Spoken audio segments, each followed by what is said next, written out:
UP के बलिया में आदि हकीकत आदा फसाना भक्तों को 3 रूपों में दिखेंगी मां।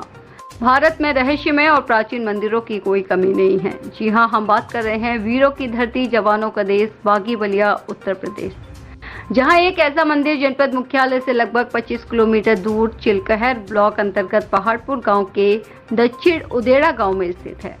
मां उदेड़ा भवानी का भव्य मंदिर, जहां हर दिन चमत्कार होता है जिसे भक्त देखकर हैरान हो जाते हैं। दरअसल इस मंदिर में मौजूद माता की मूर्ति 3 रूपों में भक्तों को दिखाई पड़ती है।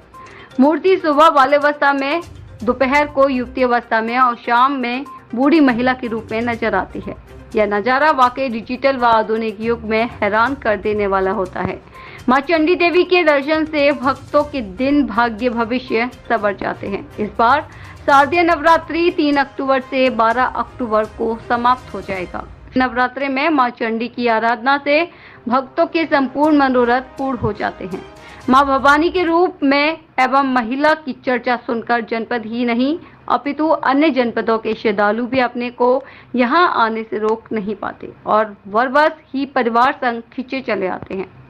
मां की महिमा आज इतनी बढ़ गई है, शारदीय नवरात्रि में यहां पूरे 9 दिन लोगों का रेला लग जाता है। नवरात्रि में बहुत बड़ा मेला लगता है जो पूरे 9 दिन तक चलता रहता है। बलिया से पिंटू सिंह की रिपोर्ट।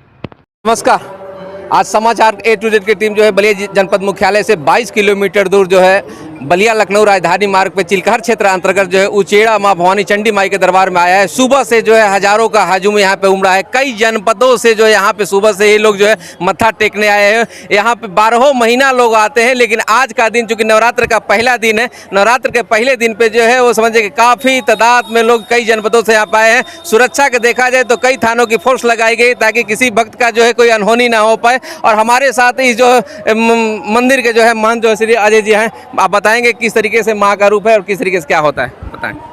मैं अजय गिरी महंत। जिस तरीके से माँ का देखा जाता है तो 3 स्वरूप में दर्शन देती हैं, क्या कहना चाहेंगे? जी सही बात है। सुबह में बालक, दोपहर में जवान, शाम को वृद्धा का रूप होता है जी। और नवरात्र में काफ़ी भीड़ है, हर चीज़ की व्यवस्था है। देखा जाए तो 12 महीना इस मंदिर पे जो है चढ़ावा चढ़ता रहता है। ऐसी भी मान्यता है कि जिस तरीके से शादी ब्याह वगैरह जिस तरीके से होता है, लोग मनौती मानते हैं, खप्पर चढ़ाना, लड़कों का बार उतारना। देखा जाए तो क्षेत्र में कोई भी अगर मांगलिक कार्यक्रम हो तो पहले माँ के दरबार में लोग मत्था टेकते हैं, उसके बाद ही कोई मांगलिक कार्य करते हैं। इस पर क्या कहेंगे? जी सही बात है। मुंडन उंडन जो भी क्षेत्र का होता है पहले यहाँ हो लेगा, उसके बाद अन्य जगह होता है। जो भी मनौती मानता है लोग पूरा होता है तो फिर यहाँ चुनरी करा, जो भी अपन स्वेच्छा से लोग आकर अपना दर्शन करते हैं खुशी खुशी। जी पहले जो है जंगल झाड़ हुआ करता था और आज चूँकि जंगल झाड़ हुआ करता था और यहाँ के एक पुजारी हुआ करते थे जो जाके विंध्याचल जाकर माँ के गुहार लगाए कि हम वृद्ध हो गए हैं, वृद्ध होकर माँ के पास अब नहीं आ पाएंगे। तो माँ ने ही जो है दिव्य स्वप्न में उसको दर्शन दिया। वहीं जो है इस खुदाई के बाद जो है माँ का इसमें से प्रमूर्ति निकला। इसमें क्या कहेंगे? हाँ ना, अपने आप जमीन से निकली हुई है माता जी। जी जी, विंध्यवासिनी माता के रूप है। चलिए, हमसे जुड़ने के लिए, बात करने के लिए धन्यवाद। देखिए तेज आवाज सर एक पर्चा बताएं। रामेश्वर पांडे, पूर्व ब्लॉक प्रमुख चिलकहर, माननीय सांसद सनातन पांडे जी के हम लड़के हैं। देखा जाए तो यहाँ जो काफ़ी जो है कौतूहल का विषय बना रहता है और ऐसे में कई जनपदों से लोग सुबह से ही मत्था टेकने आते हैं। सुरक्षा के देखा जाए तो कई थानों की फोर्स लगी है और ऐसी माँ की मान्यता है कि 3 रूप में दर्शन देते हैं। कितने वर्षों से आप आते हैं माँ के चरणों में? अब हमको तो जब से होश संभाले हैं तब से हम माता जी के दरबार में आते हैं और माँ की असीम कृपा है कि साल में कई बार ऐसे हम लोगों को मौका मिलता है जी। और ये मान्यता है कि माता जी जो है सुबह बाल्यावस्था में, दोपहर को जवावस्था में और शाम को वृद्ध अवस्था में माता जी रहती हैं। चूँकि आप काफ़ी दिनों से आ रहे हैं और चूँकि बता रहे हैं कि प्रमुख भी रहे हैं, तो मंदिर के लिए भी कुछ सहयोग वगैरह किए थे ताकि मंदिर में कुछ विकास हो सके? जब गोपालपुर के पूर्व प्रधान स्वर्गीय रामचंद्र चौबे जी इस मंदिर के लिए संकल्पित थे जी, और इस मंदिर के प्रांगण में या मंदिर के बाहर आप जो कुछ भी देख रहे हैं जी, निश्चित रूप से उनके परिश्रम से और पूरे क्षेत्र की जनता के उसमें मेरा भी सहयोग रहा। सबके सहयोग से निश्चित रूप से इस मंदिर का कायाकल्प हुआ। और जब हम ब्लॉक प्रमुख थे तो इधर खड़ंजा कराए हैं, आगे आरसीसी कराए थे। पिताजी नहीं, चूंकि माँ में आपकी आस्था है और ऐसे में पिताजी भी सांसद हैं और बलिया की सांसद है और उनके पुत्र हैं, तो आखिर इस बार कुछ माँ के चरणों में कुछ ना कुछ विकास दिखेगा इस बार?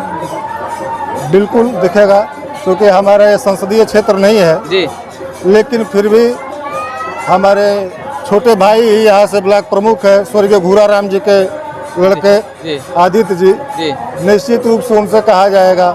और हम लोग के लोकप्रिय सांसद आदरणीय राजीव राय जी है, उनका ये संसदीय क्षेत्र है, उनसे भी हम लोग के इस मंदिर के विकास के लिए और हमसे भी जो कुछ बन पड़ेगा, जितना जहाँ तक माँ का हम लोग के ऊपर आशीर्वाद हो, जहाँ तक माँ हमको दिशा निर्देशन देने का काम करेंगे, इस मंदिर के लिए हम लोग संकल्पित हैं। बात जब संसदीय क्षेत्र की आती है तो रसड़ा के साथ हमेशा जो है सौतेला व्यवहार किया गया। इसके पूर्व में भी तमाम सांसद हुए लेकिन किसी सांसद ने जो है इस क्षेत्र को विकास नहीं किया। यहाँ तक भी बलिया में लोग भी सांसद होते हैं और जो जाके दिल्ली में रेल मंत्री से मिलते हैं, बार बार कहते हैं कि बलिया से फलाना रेल चाहिए, फलाना रेल चाहिए, लेकिन कभी बलिया से जो है रसड़ा की तरफ से, बाया फेफना की तरफ से कोई मांग नहीं करता। आखिर रसड़ा के साथ क्यों सौतेला व्यवहार किया जाता है? वोटों के लिए तो राजनीति होती है, लेकिन जब माँ की बात आती है, जब विकास की बात आती है, तो कहीं ना कहीं दूर दूर तक सांसद, विधायक, मंत्री दूर दूर तक दिखाई नहीं देते हैं। हम लोग माता जी के इस प्रांगण में हैं, तो निश्चित रूप से हम लोग कोई ऐसी बात नहीं कहेंगे। जी नवरात्र का पहला दिन है, मैं 9 दिन का व्रत रहता हूँ। जी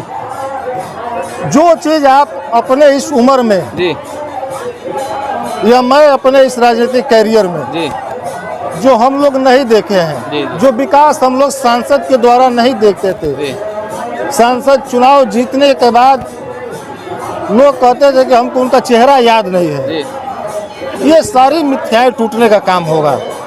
हम लोग के तीनों जो बलिया के सांसद हैं, आदरणीय विद्यार्थी जी, राजीव राय जी और हमारे पिताजी, निश्चित रूप से क्षेत्रों में रहने का काम करेंगे और ये लोग विकास का नया आयाम लिखेंगे। जहाँ तक चूँकि हम लोग की सत्ता नहीं है जी निश्चित रूप से, लेकिन फिर भी मजबूती के साथ हम लोग अपनी बात को कहेंगे और मजबूती के साथ अपनी बात को सदन में उठा करके बलिया के सर्वांगीण विकास में हम योगदान करेंगे। चलिए, हमसे जुड़ने के लिए, बात करने के लिए धन्यवाद। बहुत बहुत